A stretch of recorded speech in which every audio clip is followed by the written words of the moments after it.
आज हम शुरू करने लगे हैं बच्चों केमिस्ट्री फर्स्ट ईयर। इसका चैप्टर नंबर 1 शुरू करेंगे। इसको टॉपिक बाय टॉपिक पढ़ेंगे। आपने इसी तरतीब से पढ़ते जाना है और अपने नोट्स बनाने हैं, जिसका आपको बहुत ज़्यादा फ़ायदा होगा। आपको साथ साथ में चीज़ें याद भी होना शुरू हो जाएंगी और समझ भी आना शुरू हो जाएगी। शुरू करते हैं चैप्टर नंबर 1 का topic number 1, lecture number 1। Chapter number 1 का नाम है बेसिक कॉन्सेप्ट्स। Basic concepts. इसका जो आज का हम लेक्चर पढ़ने लगे हैं वो है एटम। एटम एटम को हमने 3 हिस्सों में पढ़ना है। एक होगा हिस्टोरिकल बैकग्राउंड, कि हिस्ट्री में एटम के बारे में क्या बातें सुनने को मिलती हैं। दूसरा हमने पढ़ना है definition of atom. Definition of atom. तीसरी चीज हमने पढ़नी है एविडेंस। एविडेंस देंगे, क्या एटम एग्जिस्ट भी करता है या नहीं। सबूत देंगे, प्रूफ, एविडेंस, कि क्या एटम एग्जिस्ट भी करता है या नहीं। तो अभी हम शुरू करने लगे हैं हिस्टोरिकल बैकग्राउंड।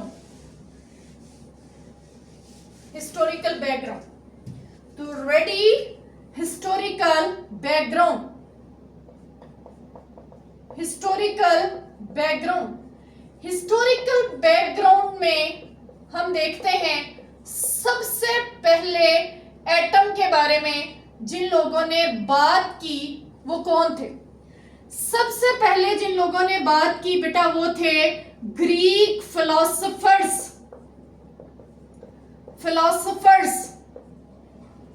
फिलोसोफर्स कौन थे और इन्होंने क्या बात की थी, देखते हैं। बेटा फिलोसोफर किसे कहते हैं? फिलोसोफर कहते हैं थिंकर को। थिंकर। जैसे मैं आपके सामने एक एग्जांपल देती हूं कि मैं ऐसे दीवार पर देख रही थी, एक चुंटी जो है वो जा रही थी। मैंने कहा कि गलत कर रही है, अगर चुंटी इस रास्ते की बजाय दूसरा रास्ता लेती है तो जल्दी पहुंच जाएगी।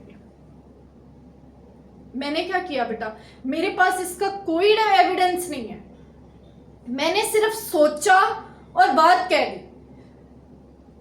तो मैं भी फिलोसोफर हुई। तो आज मैं भी फिलोसोफर साबित हो गई हूं, तो मैं भी किसी से कम नहीं हूं। तो फिलोसोफर क्या होते हैं? सिर्फ सोचते हैं और बात कह देते हैं। इन्होंने भी, ग्रीक लोगों ने भी एटम के बारे में सिर्फ सोचा और बात कह दी। एक और चीज बेटा आपको सुनाती हूं कि ये कुछ लोग थे जिनका जो प्रोफेशन था वो जड़ी बूटियों को पीस कर मेडिसिन बनाना था। ये पीसते थे और मेडिसिन बनाते थे, हर्ब्स वगैरह को लेकर। इनका पीसने का काम था। एक दफा किसी एक पर्सन ने सैंड ली, रेत ली और उसको डालकर पीसना शुरू कर दिया। वो पीसता गया। सैंड ऑलरेडी बारीक होती है, लेकिन वो मजीद बारीक होती गई। एक टाइम ऐसा आया, उसने नोट किया, अब मैं जितना भी इसको पीस रहा हूं ये मजीद बारीक नहीं हो रही है, मजीद छोटी नहीं हो रही है। तो वहां से उसने सोचा कि इसका मतलब है ये जो पूरी यूनिवर्स है ये भी किसी ऐसे पार्टिकल से बनी हुई है। अगर हम यूनिवर्स को छोटे पार्टिकल में डिवाइड करते जाएं, एक ऐसा लेवल आएगा जो सबसे स्मॉलेस्ट लेवल होगा और उससे कोई भी स्मॉल चीज एग्जिस्ट नहीं करती हो। बस उसी को इसने एटम का नाम दे दिया कि वो जो स्मॉलेस्ट चीज है जिससे मजीद छोटी चीज नहीं एग्जिस्ट करती होगी, वो ही एटम है। बेटा ग्रीक फिलोसोफर्स का क्या कॉन्सेप्ट है? ग्रीक फिलोसोफर्स ने कहा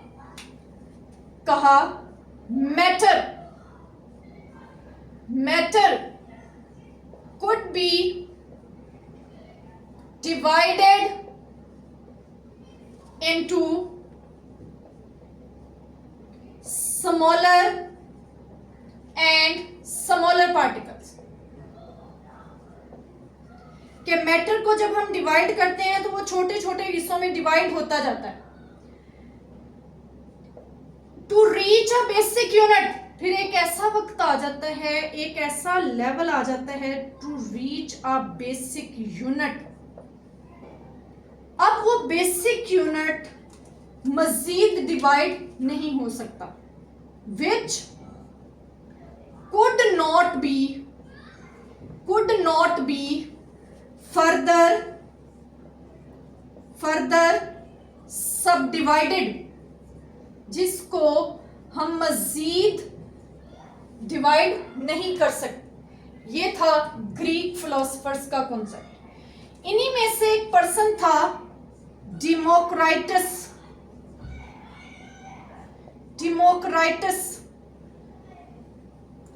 डिमोक्राइटस ने ये जो सबसे छोटे लेवल का पार्टिकल आ गया है, नेम्ड दीज पार्टिकल्स, उसने इन पार्टिकल्स को नाम दिया। किसका नाम दिया? उसने कहा हम इससे एटम का नाम दे देते हैं। एटम, ये एटम का वर्ड डिराइव हुआ है एटमोस से। एटमोस, और एटमोस का मतलब होता है इंडिविजिबल। इंडिविजिबल कहते हैं नाकाबिले तकसीम, नाकाबिले तकसीम, ऐसी चीज जो मजीद छोटे हिस्सों में डिवाइड नहीं हो सकती। एक और चीज बेटा आपको बता दूं, ये जो एटम लफ्ज है, एटम, इसके दो पार्ट्स हैं, एक है ए और एक है टॉम, जो कि टॉमी से निकला है। टॉमी, साडा कुत्ता कुत्ता, ताडा कुत्ता टॉमी, नहीं, ये वो नहीं है। ए का मतलब होता है नॉट, जब ये किसी के शुरू में लग जाता है, और टॉमी का मतलब होता है टू कट। तो यहां से इसका जरा मतलब देख लें, एटम का क्या मतलब होता है? नॉट टू कट, जो कट नहीं किया जा सकता। यही ग्रीक फिलोसोफर्स का कॉन्सेप्ट था। इसी वजह से एटम का नाम दिया गया, क्योंकि ये सबसे स्मॉलेस्ट पार्टिकल है। इसके बाद सेकेंड लेवल जो हमें मिलता है हिस्टोरिकल बैकग्राउंड में, वो है क्वांटिटेटिव स्टडी। एक और चीज बेटा मेंशन कर दूं, ग्रीक फिलोसोफर्स के पास नो एक्सपेरिमेंटल एविडेंस, कोई एक्सपेरिमेंटल एविडेंस नहीं था कि एटम ही स्मॉलेस्ट पार्टिकल है, सिर्फ सोचा और कह दिया। क्वांटिटेटिव स्टडी 17th सेंचुरी में शुरू हुई। 17th सेंचुरी में क्वांटिटेटिव स्टडी क्या है? क्वांटिटेटिव स्टडी, क्वांटिटेटिव स्टडी है, इसमें कंपोजिशन ऑफ प्योर सब्सटेंस को देखा गया। Composition of pure substance. अगली चीज इसमें बेटा दो क्वेश्चंस को ओरिजिनेट किया गया और उनका आंसर किया गया। यहां सोचा गया कि हाउ एलिमेंट्स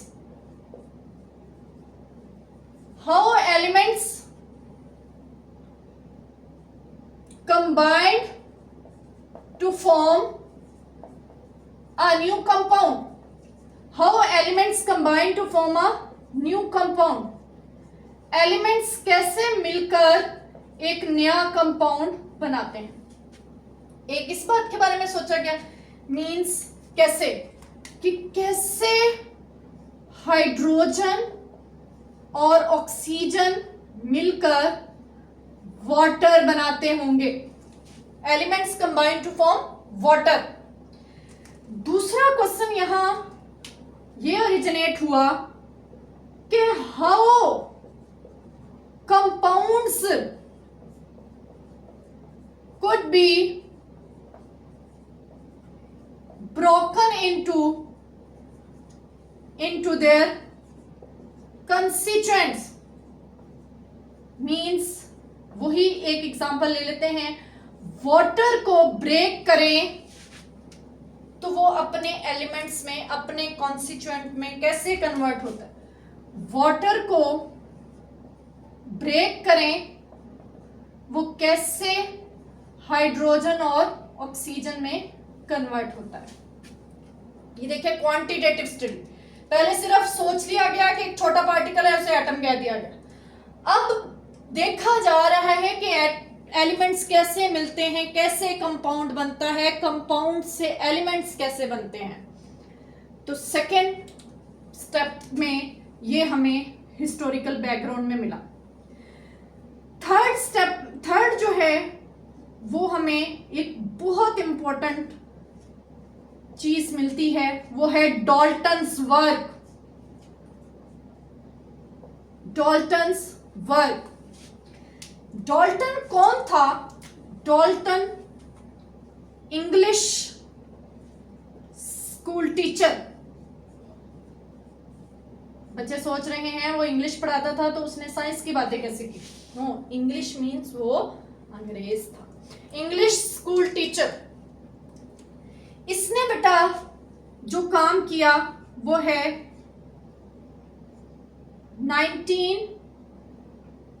1808 में। 1808 में इसने क्या क्या काम किया? इसने बेटा दो लॉज को एक्सप्लेन किया, law of conservation of mass, इसको एक्सप्लेन किया, और लॉ ऑफ डेफिनेट प्रोपोर्शंस को एक्सप्लेन किया। Law of conservation of mass क्या है? Mass can neither be created nor be destroyed but it changes from one form to another form. इसको, ये है law of conservation of mass. Mass ना तो create होता है ना डिस्ट्रॉय होता है, बल्कि एक फॉर्म से दूसरी फॉर्म में कन्वर्ट होता है। लॉ ऑफ डेफिनेट प्रोपोर्शन क्या है? लॉ ऑफ डेफिनेट प्रोपोर्शन है, अभी हम बार बार वाटर की ही बात कर रहे हैं, वाटर में जो रेशो है 2 हाइड्रोजन है एटम्स की रेशो और 1 ऑक्सीजन है। अगर ये रेशो डिस्टर्ब हो जाती है, ये रेशो डिस्टर्ब हो जाती है तो वाटर नहीं बनेगा। तो डेफिनेट मीन्स फिक्स्ड। उसने कहा एटम्स की रेशो फिक्स होती है। ये 2 बातें उसने की। उसके को बहुत बड़ा उसका काम है, वो है डाल्टन्स एटॉमिक थ्योरी। डाल्टन, बहुत रिमार्केबल इसकी कंट्रीब्यूशन है, डाल्टन्स एटॉमिक थ्योरी। ये उसका एक और काम है, उसने डाल्टन्स एटॉमिक थ्योरी दी। डाल्टन्स एटॉमिक थ्योरी का एक जो मेन पोस्टुलेट जिसका हमारी बुक में जिक्र किया गया है उसको हम देख लेते हैं, वो क्या है? ऑल मैटर, बहुत इंपॉर्टेंट ये पोस्टुलेट है, all matter is composed of atoms. Atom से मिलकर बना हुआ है सारा मैटर। एटम किसके? ऑफ डिफरेंट एलिमेंट्स के, डिफरेंट एलिमेंट्स के। अगेन मैं बात कर रही हूं वाटर की। वाटर में कितने एलिमेंट्स हैं? 1 हाइड्रोजन और 1 oxygen, atoms of different elements. All matter is composed of atoms of different elements that differ in their properties. और इसके बारे में क्या पता चला कि इनकी प्रॉपर्टीज भी डिफरेंट होती हैं। इन एटम्स की प्रॉपर्टीज भी आपस में डिफरेंट होती हैं। तो ये एक मेन पोस्टुलेट था डाल्टन्स एटॉमिक थ्योरी का। जी बेटा, इसको नोट कर लिया है आपने? नोट कर लें, नोट कर लें। अब चलते हैं नेक्स्ट।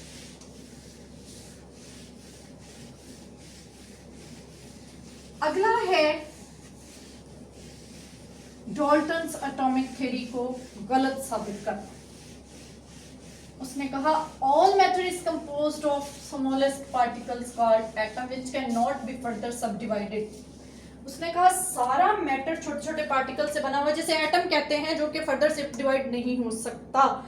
लेकिन बेटा सब एटॉमिक पार्टिकल्स की डिस्कवरी, सब एटॉमिक पार्टिकल्स,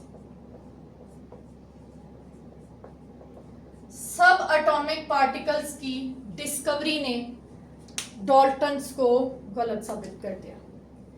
कैसे बेटा? सब एटॉमिक पार्टिकल्स क्या होते हैं?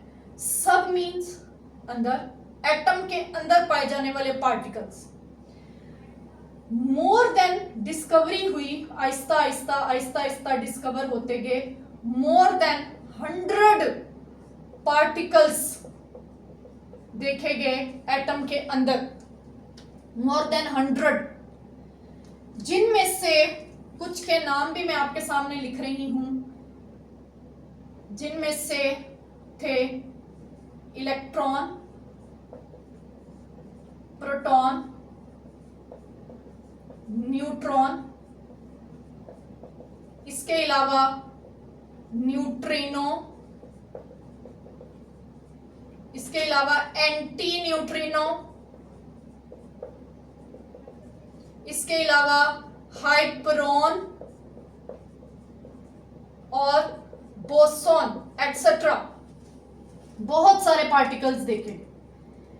और एक और चीज यहां पर नोट की गई, वो ये था कि बेटा इन मोर देन 100 पार्टिकल्स में से भी 3 पार्टिकल ऐसे हैं जिन्हें हम फंडामेंटल पार्टिकल्स का नाम देते हैं। फंडामेंटल पार्टिकल्स 3, ये जो 3 हैं इनको फंडामेंटल पार्टिकल्स कहते हैं। बेसिक पार्टिकल्स हैं जो तकरीबन हर एटम में पाए जाते हैं। सिर्फ जो हाइड्रोजन का प्रोटियम आइसोटोप है उसमें कोई न्यूट्रॉन नहीं होता, उसके अलावा सब में ये तीनों पार्टिकल्स पाए जाते हैं। तो ये आपसे एमसीक्यू भी पूछा जाता है, which of the following is fundamental particle. एक और चीज यहां पर डिस्कस कर लेते हैं, प्रोटॉन और इलेक्ट्रॉन जो हैं वो न्यूक्लियस में पाए जाते हैं और इलेक्ट्रॉन जो है वो न्यूक्लियस से बाहर होता है। अब अगली चीज आ जाती है, कंट्रीब्यूशन है, 5th कंट्रीब्यूशन, वो है बर्जीलियस वर्क, जैकब बर्जीलियस। ये कौन था? ये था स्वीडिश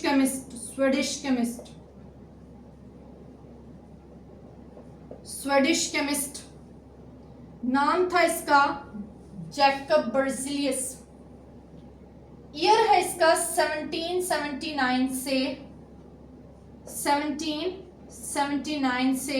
1868। ठीक है, ये इसका ईयर। इसने 2 काम किए बहुत इंपॉर्टेंट। एक इसने क्या किया, he determined atomic masses of elements. इसने बहुत सारे एलिमेंट्स के एटॉमिक मैसेज डिटरमिन किए। दूसरी इसकी कंट्रीब्यूशन है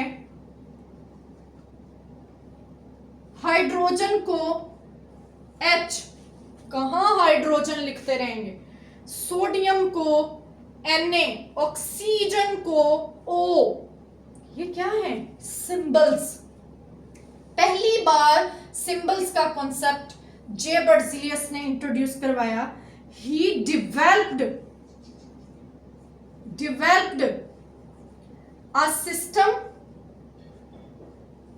system of giving symbols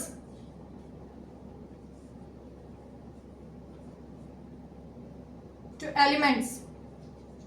elements को सिंबल्स देने का कॉन्सेप्ट इसने पहली बार कहा। H फॉर हाइड्रोजन, क्यों H फॉर हफ्सा नहीं हो सकता, लेकिन जे बर्जीलियस ने कहा H फॉर हाइड्रोजन। अपना अपना नाम एडजस्ट नहीं करना। डेफिनेशन ऑफ एटम, एटम की डेफिनेशन, हिस्टोरिकल बैकग्राउंड यहां से खत्म हो गया। डेफिनेशन ऑफ एटम, इसको समझते हैं बेटा। ये मैंने कोई एलिमेंट बना लिया, एलिमेंट, इसमें से किसी एक पार्टिकल को अगर मैं जूम करके देखूं, ये क्या है, एलिमेंट है। इसका कोई एक पार्टिकल अगर मैं जूम करके देखूं तो मुझे कुछ इस तरह का नजर आएगा, न्यूक्लियस। ये न्यूक्लियस के अंदर क्या होते हैं, प्रोटॉन्स और न्यूट्रॉन्स। और न्यूक्लियस के अराउंड शेल्स में क्या होते हैं, शेल्स में क्या होते हैं, ये हैं इलेक्ट्रॉन्स। ये मैंने कोई एक स्मॉलेस्ट पार्टिकल इसमें से बना दिया बेटा, दिस इज एटम। तो एटम क्या है, atom is the smallest particle of an element, किसी एलिमेंट का स्मॉलेस्ट पार्टिकल। अब बेटा स्मॉलेस्ट पार्टिकल, तो अभी हम क्या कहें, सब एटॉमिक पार्टिकल्स जो हैं वो तो एटम के अंदर होते हैं, और एटम के अंदर पाई जाने वाली चीजें तो एटम से भी छोटी होंगी। मींस इलेक्ट्रॉन तो एटम से भी छोटा है क्योंकि वो एटम के अंदर है। प्रोटॉन, न्यूट्रॉन तो एटम से भी छोटे हैं क्योंकि वो एटम के अंदर है। तो फिर हम इसको स्मॉलेस्ट क्यों कह रहे हैं बेटा? ये अब हम एक कंडीशन रखेंगे कि ये जनरली स्मॉलेस्ट पार्टिकल नहीं है, ये ऐसा स्मॉलेस्ट पार्टिकल है that can take part in chemical reaction. सुना है न्यूट्रॉन, कभी सुना है कि न्यूट्रॉन ने रिएक्शन किया इस चीज के साथ? नहीं, हम कहते हैं इस एटम का इस एटम के साथ रिएक्शन हुआ और ये चीज बनी। इसका मतलब है एटम वो स्मॉलेस्ट पार्टिकल है that can take part in chemical reaction. तो हमने एटम को डिफाइन किया, एटम, एटम क्या है? Atom is the smallest particle, smallest particle किसका? Smallest particle of an element, element का स्मॉलेस्ट पार्टिकल, ये एलिमेंट का स्मॉलेस्ट पार्टिकल है। और हमें इसके बारे में क्या इंफॉर्मेशन मिली? That can take part in chemical reaction, ये कंडीशन है, that can take part in chemical reaction, chemical reaction में हिस्सा ले सकता है। Atom is the smallest particle of an element that can take part in chemical reaction. Atom को एक और तरह से भी डिफाइन करते हैं, और एटम इज द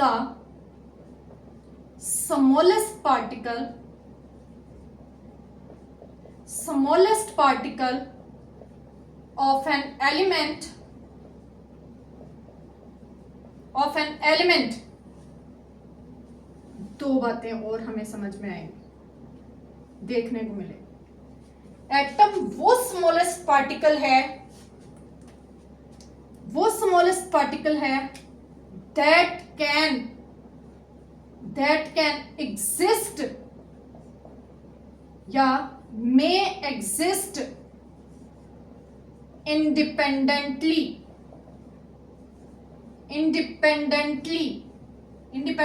आजादाना, जो कि आजाद रह सकता है। बेटा जरूरी नहीं है कि वो आजाद ही हो। मे नॉट एग्जिस्ट इंडिपेंडेंटली, वो इंडिपेंडेंटली एग्जिस्ट नहीं भी कर सकता, कोई जरूरी नहीं है। तो एटम जो मे एग्जिस्ट इंडिपेंडेंटली वो है helium, neon, argon, krypton, xenon etcetera. कौन है ये, कौन है ये सब? ये है actually noble gases, noble gases, noble gases. Helium, neon, argon, krypton, xenon, ये सारे इंडिपेंडेंटली एग्जिस्ट करते हैं। जो एग्जिस्ट नहीं कर सकते, जैसे H कभी H नहीं होता, H2 होता है, O2 होता है, O3 होता है, O एग्जिस्ट नहीं करता।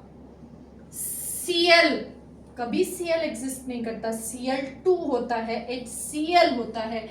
इसी तरह N2 होता है, NH3 होता है, एंड सो ऑन एटसेट्रा। ये इंडिपेंडेंट एग्जिस्ट नहीं करते। तो एक और चीज डिस्कस कर दूं यहाँ पर, वो कौन से हैं जो इंडिपेंडेंट एग्जिस्ट करते हैं। एक्चुअली वो एग्जिस्ट करते हैं जो कंप्लीट ऑक्टेट या टुपलेट रूल को फॉलो करते हैं, जो ऑक्टेट या डुपलेट रूल को ओबे करते हैं, वो इंडिपेंडेंटली एग्जिस्ट करते हैं, बाकी इंडिपेंडेंटली एग्जिस्ट नहीं करते। ये होगी एटम की डेफिनेशन। हमने 2 पार्ट्स पढ़ लिए हैं, हिस्टोरिकल बैकग्राउंड और डेफिनेशन ऑफ एटम। अब हम चलते हैं थर्ड पार्ट की तरफ। थर्ड पार्ट, और वो है एविडेंस। हमने बहुत बातें कर ली हैं। Atom is the smallest particle, बहुत दफा कह दिया, इतनी दफा कह दिया, याद हो गया है मेरे प्यारे बच्चों को। अब हमें आगे से कहा गया है, इतना शोर मचा रहे हो, atom is the smallest particle, कहाँ है एटम, दिखाएं कहाँ है एटम। तो हम उनको दिखा देते हैं, ऐसी भी क्या बात है। Evidence of atom. एविडेंस किसे कहते हैं? एविडेंस का मतलब है, अब हमें कहा गया है सबूत पेश करें, सबूत पेश करें कि क्या एटम एग्जिस्ट करता भी है या नहीं। एटम जो है, atom is so amazingly small in size. Small in size. एक बात ये, इतना छोटा है that cannot be seen by naked eye. हम आम आंख से नहीं देख सकते, इतना छोटा है। तो फिर हम क्या करेंगे? माइक्रोस्कोप यूज करेंगे। क्या यूज करेंगे? माइक्रोस्कोप।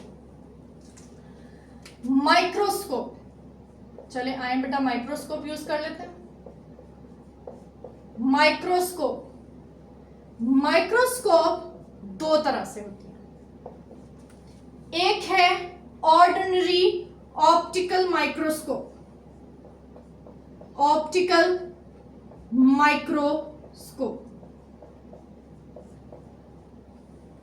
और एक होती है, इसको बाद में डिस्कस करते हैं, ऑप्टिकल माइक्रोस्कोप। इसमें जो सोर्स है, source is light, source is light, light source के तौर पर यूज करते हैं। लेकिन बेटा ये हमें ज्यादा फायदेमंद नहीं हुई। क्या हुआ है, इसकी लिमिटेशन आ गई है। ओहो, लिमिटेशन मींस ये नहीं देख सकती एटम। क्या लिमिटेशन है? An ordinary optical microscope can measure the size of an object up to or above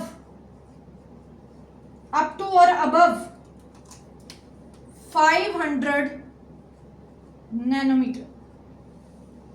बहुत इंपॉर्टेंट बात है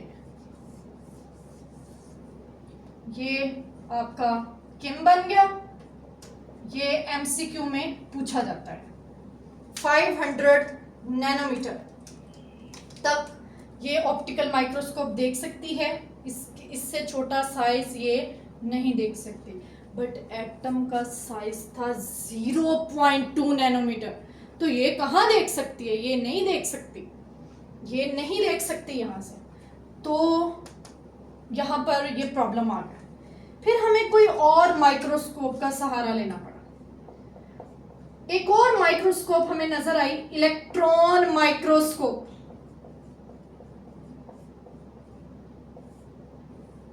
इलेक्ट्रॉन माइक्रोस्कोप, इसमें सोर्स क्या है?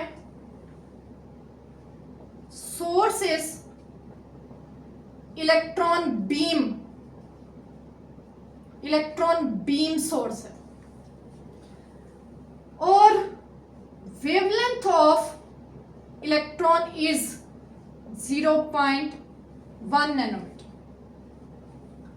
और ये 0.1 nanometer shorter than size of atom.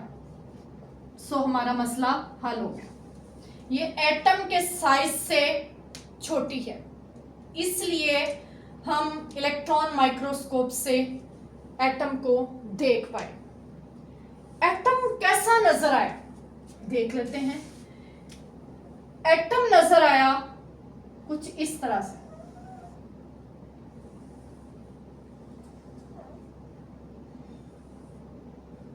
Atom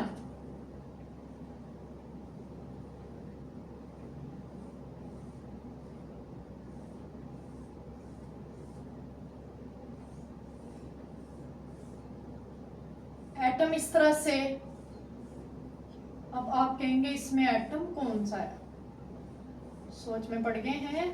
ये इसमें ये जो पोर्शन था ये डार्क पोर्शन था, ये सारा डार्क पोर्शन था,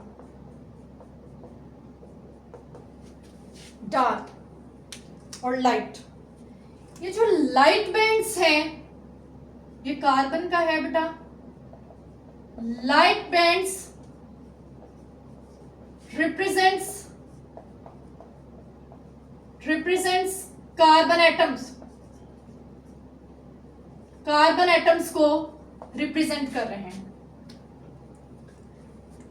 it is electron micrograph of graphite. ये ग्रेफाइट का इलेक्ट्रॉन माइक्रोग्राफ है, इस तरह से नजर आए। लाइट बैंड ने ये रिप्रेजेंट किया कि यहाँ कार्बन एटम्स है, बाकी जगहों पर कार्बन एटम्स नहीं है। बेटा कुछ तो नजर आया, ठीक है कि वो हमें उस तरह सर्कुलर फॉर्म में और वो न्यूक्लियस, वो इलेक्ट्रॉन्स नजर नहीं आए, लेकिन एटम की एग्जिस्टेंस तो नजर आई है। तो यहाँ इलेक्ट्रॉन माइक्रोस्कोप से एटम का एविडेंस हमें पता चलेगा। बेटा ये जो इलेक्ट्रॉन माइक्रोग्राफ है, ये याद रखिएगा 15 मिलियन टाइम्स मैग्नीफाइड होता है। इतना इसने मैग्नीफाई किया, फिर भी क्लियर एटम नजर नहीं आया। एटम इतना छोटा पार्टिकल है, 15 मिलियन टाइम्स मैग्नीफाइड। फिर बेटा 20th सेंचुरी में एक्सरेज स्टडीज की गई। एक्सरेज स्टडी 20th सेंचुरी में, इन 20th सेंचुरी। फिर हमें मजीद कुछ बातें क्लियर हुई। क्या क्या क्लियर हुआ? एक पता चला diameter, diameter of atom, atom का डायामीटर पता चला। एटम का डायामीटर कितना होता है? एटम का डायामीटर फाइंड हुआ 0.2 नैनोमीटर या 2 एंगस्ट्रम या 2 × 10⁻⁻10 मीटर। यह है डायामीटर ऑफ एटम। अगली चीज यहां से आपसे पूछी जाएगी कि रेडियस ऑफ एटम फिर कितना है। हमें तो नहीं पता, वो तो फाइंड ही नहीं किया। चलें आज हम कर लेते हैं, हम भी 21st सेंचुरी के हैं। d/2 होता है रेडियस, तो d/2 डायमीटर को हाफ कर दें, 0.1 नैनोमीटर या 1 एंगस्ट्रम या 1 × 10⁻⁻10 मीटर, -10 मीटर। अगली चीज मैस भी बताया गया। mass of atom,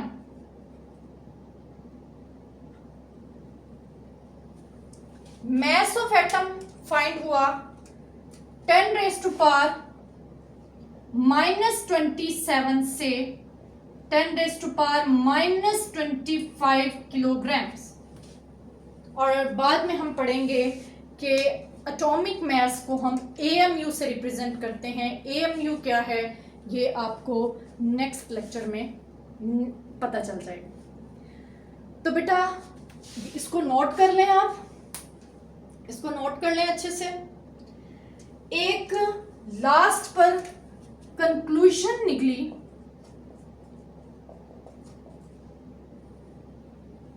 conclusion, atom is so small, atom इतना छोटा है कि जो एक फुल स्टॉप मैंने लगाया है, a full stop contain 2 million atoms.